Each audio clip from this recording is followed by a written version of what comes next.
Hey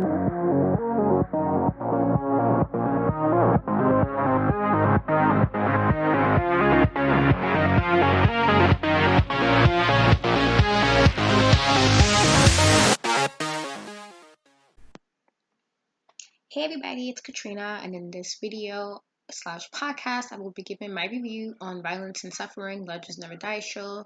That was Sunday, October 4th, 2020. Normally, I would do a video, but my camera is being kind of wonky, so I decided to do audio for this review. So, me and my friend Steven Pena, aka Big Daddy Cool from Unpopular Review, took a trip to Williamstown, New Jersey, because Isaac Rodriguez, who I did interview on the Kicking Back with Cat podcast a few weeks ago, premiered last week. He was very gracious enough to give me tickets to see the show. So we got there a little late. Um, but I enjoyed myself. So because I wanted to get the whole show before I gave my review, I did order it on Fight TV. So I could see the first half that I did miss. So I just want to give you some of my highlights for some of the matches that I got to see in person, and then some of the matches I got to see earlier today. So one match I really, really did enjoy was the Eli Everfly versus Smiley versus Tj Crawford. I have seen Smiley in person in a couple of matches in New Jersey and in New York last year. And I've always been a fan of his gimmick is really dope, but also he's a really, really good wrestler. So it was really nice to see him do this again. They had really good chemistry between him, TJ, and Eli. It was nice, good back and forth. And even though Smiley did lose, and I was hoping he did win, just because I'm a fan, it was still a really, really good match, and I'm kind of sad I didn't get to see it in person because it was something I probably would have been very hyped to see in person. So that was a really standout match for me on the card. It was also, I think, the very first match was JTG versus Tony Depen.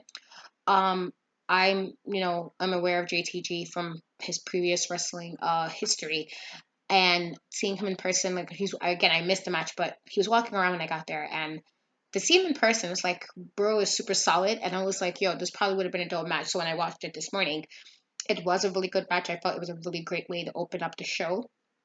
I'm kind of disappointed that I didn't get there in time to see it in person, but it was a really, really, really good match. It was a nice way to open it up the show. Again, this is my first time being at Violence and Suffering in person. So I would have been super hyped to see it in the very beginning if it was, if I was there. So that was a really good match. There was also Calvin Tankman versus Daniel Garcia. Calvin did win. I haven't heard of either one of these guys before, so this was my introduction to them. And that was also a really solid match. It was entertaining. And, to be the next match after JTG, it was really solid. So I was very appreciative of that match as well. Then it was Brian Cage versus Lio Rush. Brian Cage did win, and most people are aware who Brian Cage is and who Lio Rush is. I've been a Lio Rush fan for some time. I've seen a lot of his indie stuff before he was signed to WWE, and even when he was in WWE, he had really, really good matches. I think one of my favorite matches from him before WWE was him versus Caden Carter, who's on WWE, and it was an intergender match, and it was a really freaking dope match. It was one of my favorite matches of Lio Rush. So the match itself was very good, and I'm kind of sad that I missed it and I get to see it in person because we didn't get there in time. But it was definitely a nice way to close out before intermission. It was very high energy, very both the gimmicks was very out there. Again, I'm becoming a fan of Brian Cage, so it was really solid. So I want to get to my favorite match of the night, which was Brian Pillman Jr. versus Dylan McKay versus Casey Narrow versus MV Young. Now, Casey I have seen in matches before. He's very young, very athletic, very gifted in the ring. So I've already been a fan of him for some time now. So it was nice to see him. Brian Pillman Jr. is super solid in the ring, and I like the little one-liners he had. Dylan McKay was really good. I wasn't sure what to expect from him because to me, the first impression of me was this guy looked like he came from supermarket and he had to work a shift, and then he was like, I got to make some extra money. Let me go to the ring, and he pleasantly surprised me because he looked so like a regular dude who's probably could have been in the audience. And I think Brian Pillman at some point said you could sit in the audience. I thought it was because that's literally where my mind went, and I saw him you look like you probably should be with me sitting here watching it. So It was a really entertaining match. And I just want to give a big kudos to MB Young because this I've heard of him, but this is the first time seeing him in person, and he was so freaking dope. He was so charismatic. The cult rules 999. You kick the guy in the face, and he's the polyam cult leader. And I'm like, at the end of that, I was like, bro, so who do I need to talk to join this cult? I want to be part of the cult because I am now a big fan. Like, I earlier looked up some of his extra other matches just to kind of get a better feel, and I was like, I made the right choice being a fan of him. I think he's like, again, super charismatic. He's like funny, he can wrestle, and it's just, I love everything about MB Young. So I am definitely very grateful that I got to see that in person. And I'm a fan, so I'm now going to be going out of my way to make sure I can catch more of his matches in person, or at least try to catch it online somewhere. um but that was my favorite match of the night. I really, really enjoyed that match. I was like hyped the whole freaking time the match was gone. And Brian Pillman Jr. did win, but still very solid match for all four guys around. And I hope to be able to see them, wrestle again. Next up is Jordan Oliver versus Too Cold Scorpio. Too Cold Scorpio is a freaking legend. He is a legend, and he can still move so effortlessly across the ring. Like, I just love the chemistry between him and Jordan Oliver. I saw the little video that was like promo video to promote the match that was coming up, and from the video he like had me laughing, like, okay, you definitely have a gimmick, you definitely have a character, that's good. So the little back and forth, I think at one point Jordan Oliver mentioned something about having Too Cold having Alzheimer's. I thought it was a really funny line, and then he was like trying to run out of the ring, and it was like the little back and forth tit for tat with the verbal, sparring. But then the match itself was good. Like, it was great selling, great ring work, and I was very, very impressed. And again, Too Cold is a freaking legend, so they worked so well together, and I was really, really happy to see that. So definitely a highlight of the show for me yesterday. Next up, Homicide versus Matt Tremont. Homicide did win the match. I was fortunate to see Homicide a couple of times last year at some shows in Brooklyn. And he's like a freaking stud in the ring. And, there was a lot of respect going on. There was a situation with the fork getting put in Matt's head, and I did cringe because I was like, whoa, bro, I was not ready for that at all. Totally not ready. But it was still, this is what you expect Homicide to kind of get down, get dirty, get gritty, New York all day.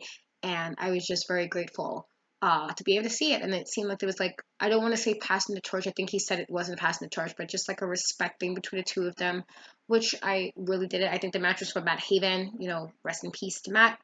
And it was just a nice tribute to, you guys are doing some stuff and you're just trying to entertain the wrestling fans. And that was really dope. So I appreciated that. Last but not least, Jimmy Lloyd versus Taboo. Now, for me, growing up, Taboo was like that dude who was super extreme. He did mad extreme things. He didn't give no shits, and he just did it, and he definitely delivered at the show. Jimmy was bleeding quite early on. He got busted open very early, but he was still going. There was some chair shots. There was tables. There was, forks and all types of stuff happening.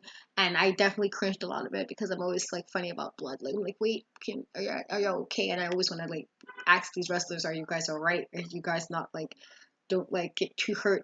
But I know some of, it's just the thing when you have that type of style. So, Sabu is super extreme. So it wasn't surprising, but I did cringe because I was just like, oh my God, so soon. Like, but it was a really, really dope way. Again, Sabu is a freaking legend. There was a lot of respect between the two of them, a lot of good back and forth. Great match. It wasn't that long. Jimmy did win.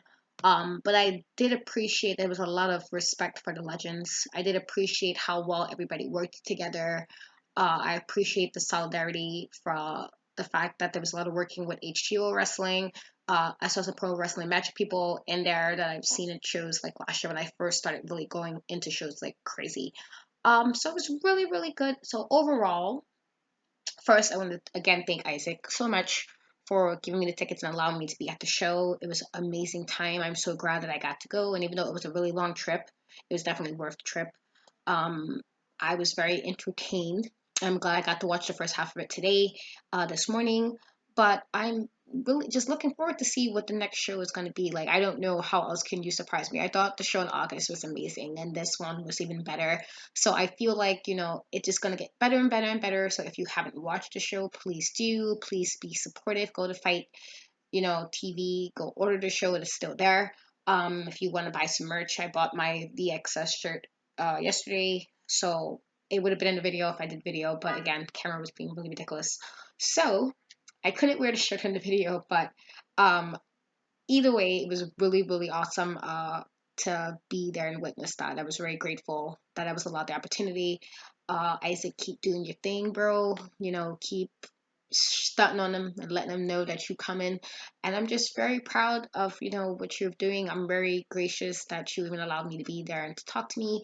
And overall, if I had to give it like out of 5, I'll give it a 5. It was really, really well done. And the crowd, everybody was listening with like the face mask, and I was very appreciative of that as well. So just good vibes all around. Really, really good show. I hope you guys, support VXS.